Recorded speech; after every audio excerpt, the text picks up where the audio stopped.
네, 안녕하세요. 신경과 박혜영입니다. 오늘은 잘 들리시나요? 파킨슨 병과 수면이 어떤 관계가 있고 또 어떤 수면 장애들이 있고 어떻게 우리가 대처를 해야 되는지에 대해서 간략하게 말씀드리려고 합니다. 아시는 것처럼 파킨슨병은 이제 흔한 만성, 진행성, 퇴행성 질환 중에 하나입니다. 그래서 뇌세포의 이제 빠른 노화로 인해서 도파민 신경 세포가 점점 줄어들면서 이제 운동에 그런 불편함들이 나타나게 되는 건데요. 이제 파킨슨병이라고 하면 보통 뭐 불편한 움직임 또는 뭐 걸음걸이가 힘들다 이런 것들을 많이 생각하시는데 꼭 그것만 파킨슨인 것의 모든 증상인 건 아니고 이제 운동과 관련된 증상 외에 여러 가지 증상이 발생하게 되는데 이거를 비운동 증상이라고 우리가 보통 얘기합니다. 비운동 증상이라고 하면 이렇게나 많은 여러 가지 증상들이 있는데 그 중에 이제 우리는 수면 관련된 부분에 대해서 오늘 얘기하려고 하는데요. 이제 수면에 관련된 부분이 이 많은 비운동 증상들 중에서도 이렇게 많은 증상들을 보이고 있고 이런 수면 관련 증상들로 호소하는 환자들이 50%는 된다라고 우리나라의 한 조사에서 얘기를 했고요.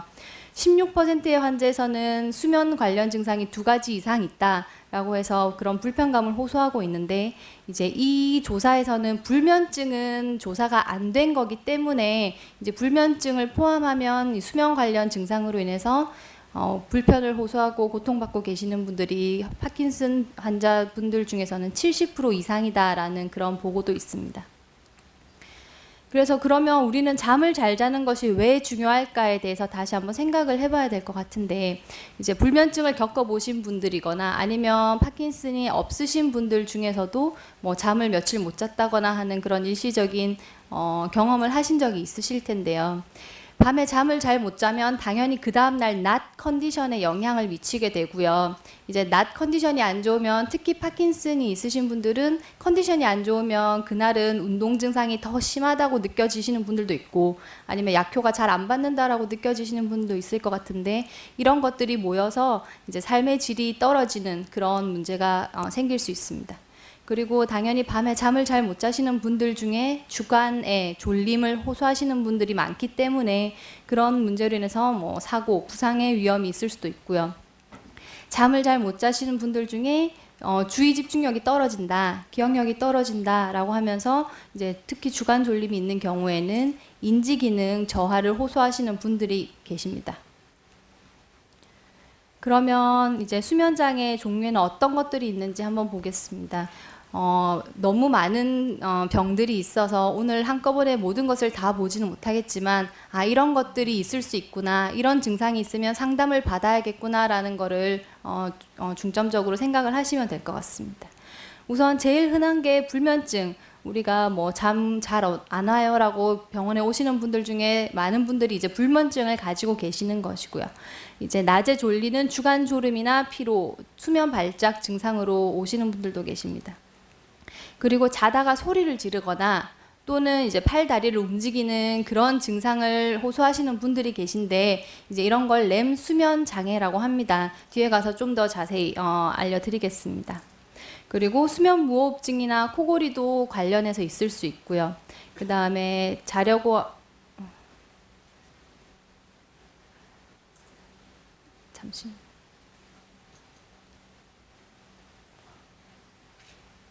이제 자려고 하면 다리에 불편한 느낌이 든다거나 아니면 자면서 다리를 움직이는 그런 다리를 움직이는 병들이 있습니다.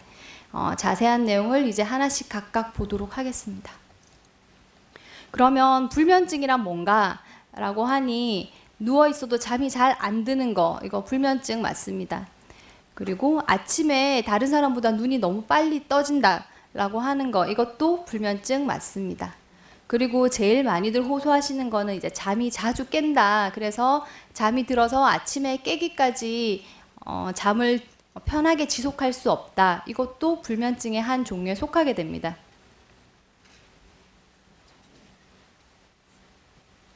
죄송합니다.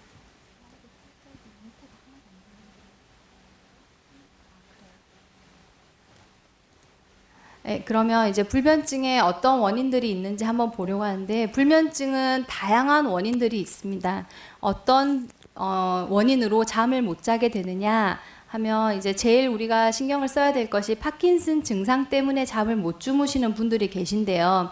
이제 파킨슨 약을 밤 증상을 위해서 따로 조절을 받지 않으시는 분들은 저녁 약을 먹고 나면 그 다음날 아침에 일어날 때까지 그 시간이 좀 길게 되는데, 이제 그 사이에 밤 동안에 약효가 떨어져서 밤에 뭐 돌아눕기 힘들어서 잠을 깨게 된다거나, 아니면 잠을 깼는데 약효가 없는 상태라서 떨림이나 통증이 있어서 잠을 다시 들지 못하는 그런 분들이 이제 불면증을 호소하시게 되고요.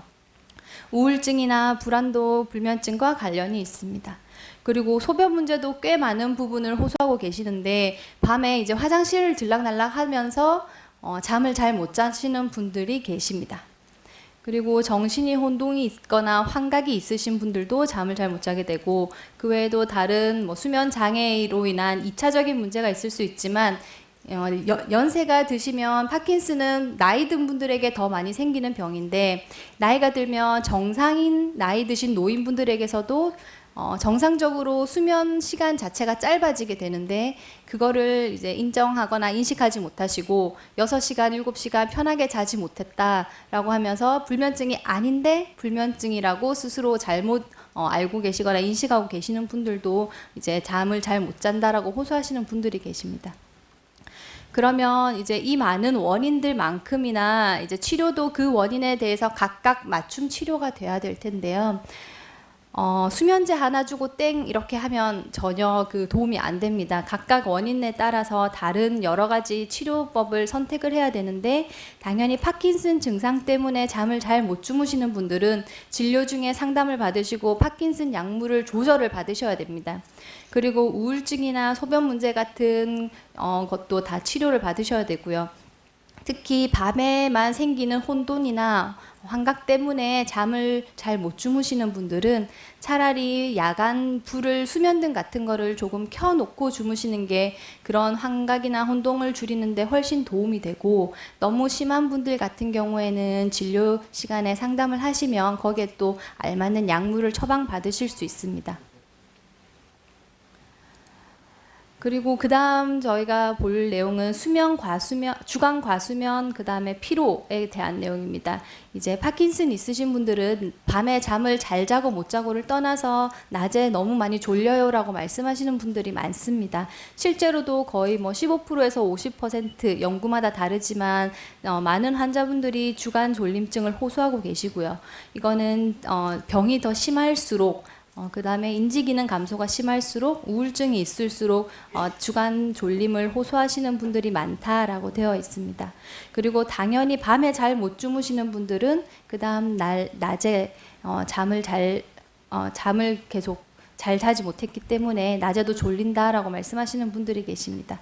우리가 피로라고 하면은 이제 주관적인 일상생활을 방해하는 불유쾌한 감정이라고 생각하시면 되는데, 그냥 조금 피곤하다 정도에서 난 도저히 너무 탈진된 그런 느낌 때문에 아무것도 못하겠다라고 하시는 분들이 계신데, 당연히 불안증이나 우울증, 뭐 병의 중증도 통증이랑 관련이 있겠지만 그런 거랑 관계없이 그냥 파킨슨병이 있는 분들에서 피로감이 증가한다라는 그런 보고도 있습니다. 그래서 이런 것들을 위해서는 제일 도움이 많이 된다고 하는 게 낮 동안의 규칙적인 운동, 특히 햇볕을 규칙적으로 보는 것이 아주 중요하다고 하고, 그럼에도 불구하고 해결되지 않는 졸림 때문에 일상생활이 불편하신 분들은 약물 치료를 시도해 볼 수도 있습니다.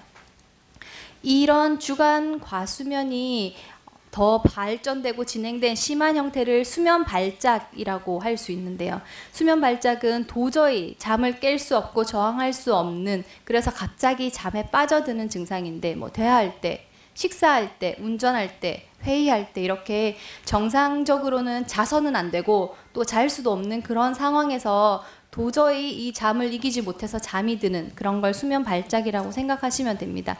당연히 낮에 많이 조시는 분들 중에도 있겠지만, 이제 이 수면 발작 같은 경우는 치료제 중에 도파민 효연제를 쓰시는 분들이 그 치료제의 부작용으로 원래는 없었는데 약을 쓰면서 생기는 그런 경우도 있기 때문에 만약에 그런 약물 부작용 같은 경우는 약물 조절을 통해서 이거를 해결할 수 있기 때문에 꼭 이런 증상이 있으시면 진료 중에 상담을 하셔야 되고요.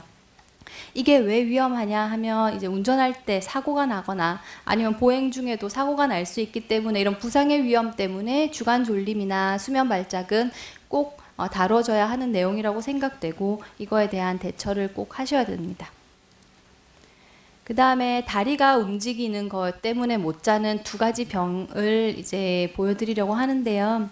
첫 번째가 하지 불안 증후군입니다. 꽤 많이 유명해서 많이 들어보신 분들도 있으실 텐데 하지 불안 증후군은 말 그대로 이제 다리 쪽에 그런 불안한 느낌 때문에 잠을 못 자는 건데 주로 다리에서 나타납니다. 심한 분들은 이제 팔에서 또 같이 나타난다고 하시는 분도 있지만 거의 대부분은 다리에서 나타나게 되고 이제 다리가 자꾸 뭐가 근질거리는 느낌, 이상한 느낌, 불편감이 느껴지면서 움직이지 않으면 안 될 것 같은 그런 느낌 때문에 그걸 움직이고 주무르고 걸어 다니느라고 잠을 못 주무시는 그런 수면 장애입니다. 그래서 보통은 누우면 아니면 심하신 분들은 앉아만 있어도 생기는 경우가 있고요. 다리를 막 흔들거나 주무르거나 움직이거나 걸어 다니면 증상이 없어집니다. 그래서 이게 수면 장애를 야기하는 한 원인이 되고 밤에 주로 나타나게 됩니다.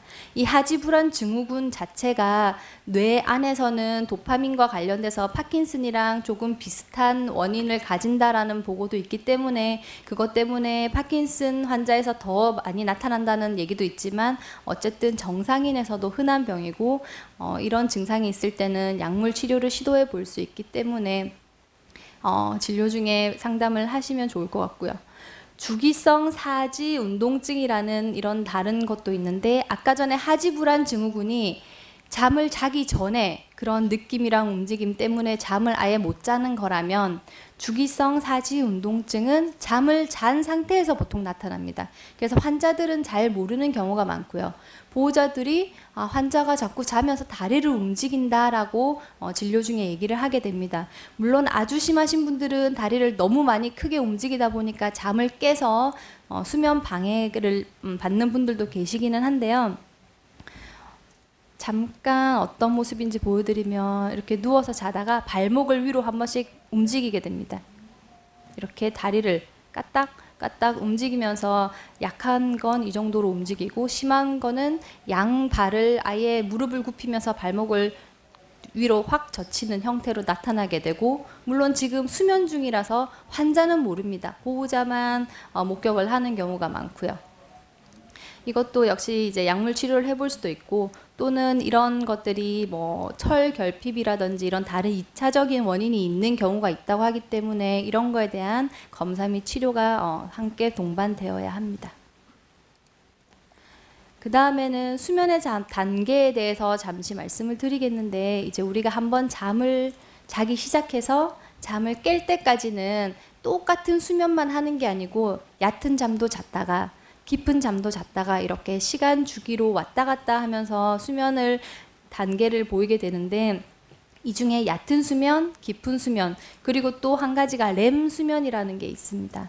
렘 수면은 이제 얕은 수면도 아니고 깊은 수면도 아닌데 렘 수면 단계가 되면 정상적으로 잘 때는 온몸에 힘이 풀린 듯한 근육의 긴장이 모두 없어져서 이렇게 축 처진 듯한 상태를 보이면서 눈동자만 빠르게 움직인다라고 해서 렘 수면이라고 하고 이때 우리가 꿈도 꾸게 되는데요.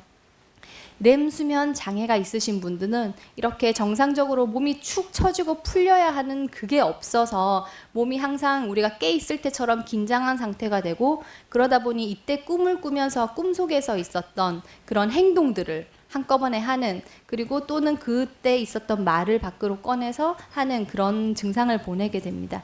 그래서 꿈꾸는 것과 동반해서 몸의 움직임이 발생하거나 또는 소리를 내는 것을 우리가 보통 렘 수면 장애라고 합니다.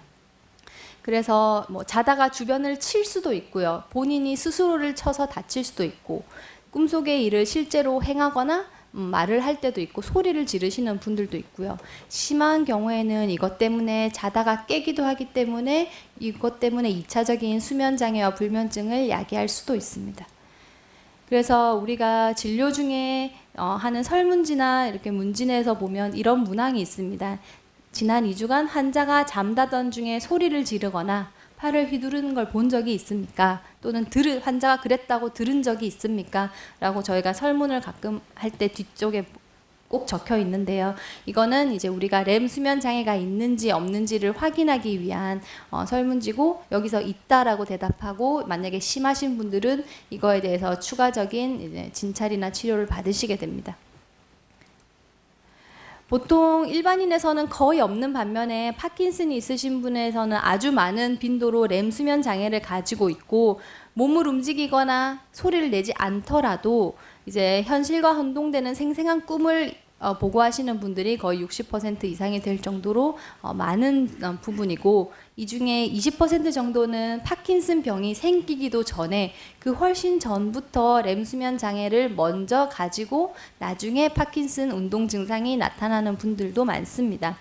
이제 저희가 이 렘 수면 장애를 신경 쓰는 이유는 뭐 말만 하거나 심하지 않은 경우에는 별 문제가 없지만, 실제로 뭐 침대에서 떨어지거나 아니면 보호자를 다치게 하거나 이런 심한 정도의 증상까지 있는 분이 있기 때문에 저희가 항상 이거에 대해서 신경을 쓰시라고 말씀을 드리는 거고, 또 그렇다고 해서 걱정하실 필요는 없는 게 100%의 환자분들이 다 나타나는 게 아니기 때문에 보호자분들이랑 항상 따로 주무시거나 하셔야 되는 건 아니고요.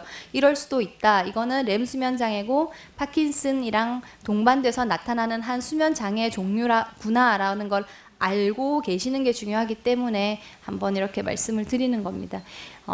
모든 렘 수면 장애 환자가 치료를 하실 필요는 없고, 특별히 수면에 방해를 받으시지 않는 경우에는 치료를 하지 않으셔도 우선은 지켜보셔도 상관없습니다만, 만약에 너무 심해서 수면에 문제가 되거나 이제 안전에 문제가 되는 경우에는 저희가 몇 가지 약물을 시도해 볼 수 있습니다. 그리고 또 하나 중요하게 생각해야 하는 게 수면 무호흡증인데요. 수면 무호흡증에는 두 가지 종류가 있는데 폐쇄성, 중추성 이렇게 두 가지 종류가 있습니다. 폐쇄성 수면 무호흡증이라고 하면 말 그대로 막힌 겁니다. 누워서 자려고 하면 상기도에 있는 근육들이 숨 쉬는 길을 막아서 생기는 수면 무호흡증이고요. 중추성이라고 하면 파킨슨이 이제 뇌의 그런 퇴행성 변화를 겪는 병이다 보니 뇌의 그 숨쉬는 호흡 중추를 관장하는 곳에 문제가 생겨서 중추성 수면 무호흡증이 생기기도 하고, 두 개가 동시에 생기시는 분들도 계십니다. 우선 수면 무호흡증이라고 하면 코를 막 골다가 갑자기 숨을 딱 멈추는 그런 걸 많이들 보셨을 텐데요. 그게 불면을 야기하기도 하고, 또는 심한 코골이로 인해서 그 다음날 아침이 되면 당연히 코를 많이 입으로 숨을 쉬었을 테니까 심한 입마름을 호소하시는 분들도 계시고, 오전에 두통을 호소하거나 또는 잠을 잘 못 자서 낮에도 계속 조시는 분들이 많습니다.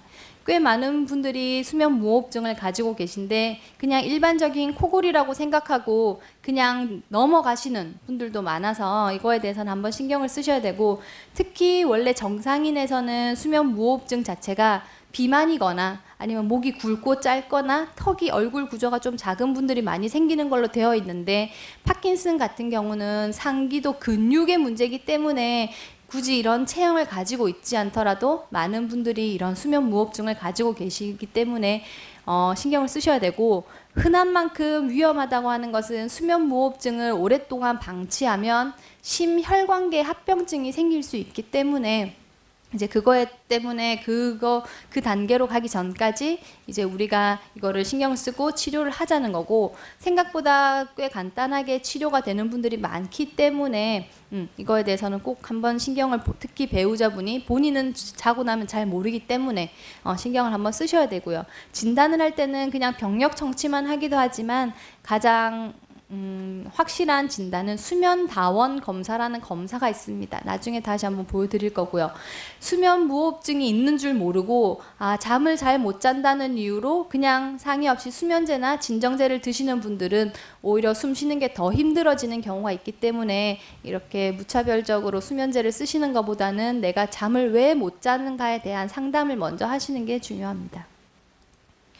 그래서 아까 말씀드린 것처럼 누워있을 때 정상적으로는 숨 쉬는 길이 이렇게 열려 있어야 되는데, 이렇게 근육의 약화나 다른 원인으로 인해서 숨 쉬는 길을 막아버리기 때문에 수면 무호흡증이 나타나는 겁니다.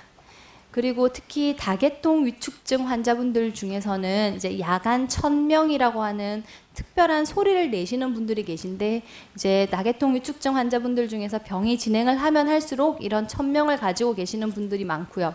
이 야간 천명은 이제 거칠고 고음의 숨소리를 내면서 규칙적으로 보통 보호자분들이 코골이라고 생각하시는 분들이 많은데, 코골이가 아닌 야간 천명 소리를 다계통 위축증 환자 보호자분들은 좀 아실 필요가 있을 것 같고, 이런 특징적인 소리를 한번 들려드리려고 제가 파일을 가지고 온 것이 있어서 한번 보여드리겠습니다.